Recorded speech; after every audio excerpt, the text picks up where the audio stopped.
So you have your structure. What to do now? Imagine you want to cook something. Then you follow a certain process. The meal in trading might be to take setups according to my strategy, and I need to make sure that I will follow it every time. What really helps is to put all the steps I need to take together. By this, we are creating a process that will get me to the same destination every single time. Okay, but where to start? At first, I need to think about what I am doing or what I should be doing every single time so I can take a trade according to my system. You can think of all the things you are doing before placing a trade so you don't miss or forget something.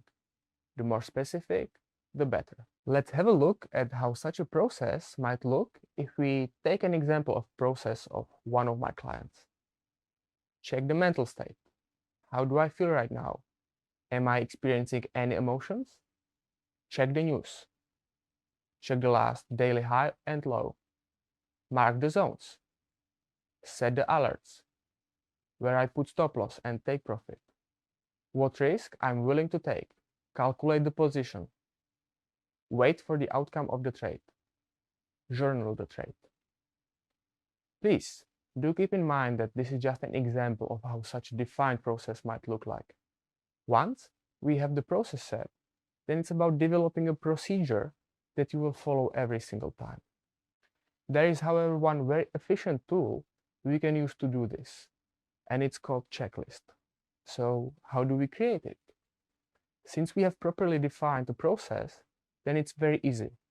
We just do the boxes for each step, and then we go through all the steps and tick the boxes before each trade. Then I'm totally sure that I'm doing the same thing in proper order every single time. Sometimes I hear from traders that after doing certain things over and over again, the action has become second nature to them, so they don't need to use checklists anymore. Of course, there is a lot of truth about that when you learn something. However, there are still few reasons for having checklists, especially because there are lots of stressors in trading. And if we are under stress and we need to make the decisions fast, usually our memory and attention is not working properly.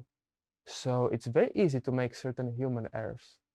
Checklists are designed to help you to remove lots of human errors. Back when I was working with pilots, I found out that they use checklists very often and they are really good with it. Does it mean that they don't know what they are supposed to check? To make things crystal clear, let me share with you this example. Imagine the situation. You can choose between two pilots. One would use a proper checkbox checklist, and the other would tell you, you know what, I have been flying so many times, so I'm using just a mental one. With whom would you rather fly? I guess that this might give you a clear answer if you are deciding whether to develop a checklist or not. One last thing to add. You can have a very sophisticated checklist for your trading system, but if you have it in your drawer and you don't use it, there is not much use of it. So keep this in mind.